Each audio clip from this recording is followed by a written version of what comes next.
Maraming salamat sa ating Executive Secretary, Chief Luke Bersamin. Please, magsipo po tayo. Ang ating mga author dito sa batas na ito, ang ating mga butihing legislator, Senator Amy Marcos, at saka si Senator Bong Revilla. The United Senior Citizens Party List, Representative Milagros Aquino Magsaysay. Senior Citizens Party List Representative Rodolfo Ordanes. The National Commission of Senior Citizens Officer in Charge and Commissioner, Dr. Mary Jean Loreche, and other NCSC officials. And of course, the most important people here today are, of course, those who have received, are now become the beneficiaries. But they are not important because they are beneficiaries of this program. They are important because they are our guiding lights. They are our mentors. They are our supporters. They are the ones who brought us into and to understand how to deal with the world and how to deal with life. And for that, we will all be eternally grateful, our beneficiaries of the Centenarians Act of those two. My fellow workers in government, ladies and gentlemen, magandang umaga po sa inyong lahat at mainit na pagtanggap dito sa Malacanang. Isang napakahalaga at espesyal ang pagtitipon ng araw na ito para sa ating mga senior citizen. Nakalagay sa speech ating mga kapwa senior citizen, di ko na binasa. Na ikanulugod ko, makasama ko kayo ngayon. Marami po sa inyo ang naipanganak na o di naman kaya ay nasaksihan ang mga ilang mahalagang yugto ng kasaysayan ng ating bansa.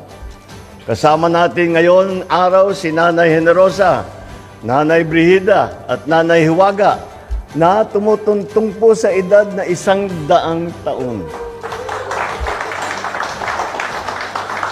Pinanganak sila noong panahon na tayo ay nasa ilalim pa ng Amerikano. Hinarap nila ang mga hamon ng kawalan ng kalayaan, kinabukasan o seguridad. May tuturin din natin sila mga survivor ng ikalawang digmaang pandaigdig. Dahil hindi lamang nila ito pinagdaanan, matagumpay po sila na nalagpasan. Marami rin po sa inyo ang ipinanganak at lumaki habang ang bansa natin ay unti-unting naghihilom mula sa sugat ng dulot ng digmaan. Naging saksi kayo sa tagumpay at pagsisikap ng maraming administrasyon na paunlarin ang ating bayan. Kaya, ang bawat linya sa inyong balat at bawat puting buhok ay bahagi ng hibla na naghahabi ng ating kasaysayan.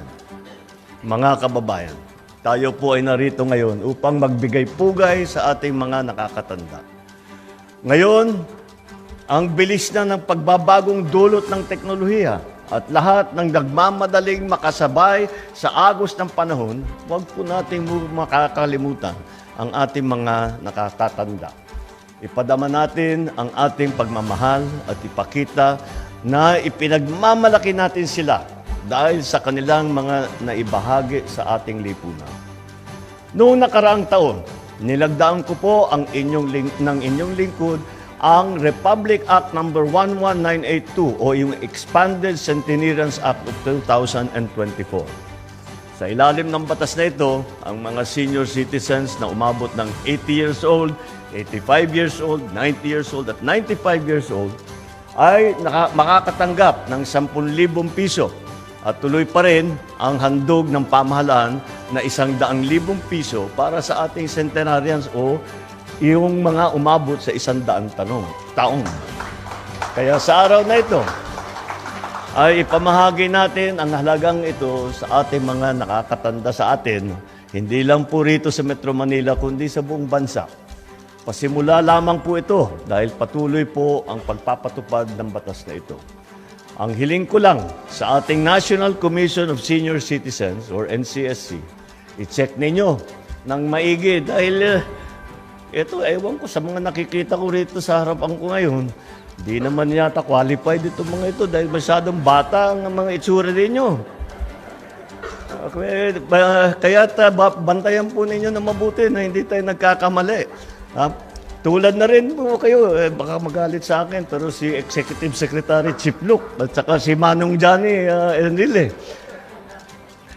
Batid ko po na marami pang kailangan gawin, hindi lamang ang pamahalaan, kundi ang buong lipunan upang mas gawing siguro, ligtas at maginhawa ang kalagayan ng ating mga nakatatanda. 73% ng ating mga senior citizen ay umaasa pa rin sa suporta ng mga anak at 55% ng kanilang gastusin sa kalusugan ay binabayaran mula sa sariling bulsa. Ilan din ang nakakaranas ng kakulangan sa pangmatagalan pangangalaga. Marami ang nag-iisa sa bahay. May iba na pakiramdam nila. May iba na ang pakiramdam nila ay wala na silang halaga sa pamilya at lipunan. Huwag niyo pong isipin yun. Mas malungkot, marami sa kanila ang nakaranas ng abuso pa. Sa bagong Pilipinas, hangad natin na mabuhay ng may ginhawa at dignidad ang ating mga matatanda. Mga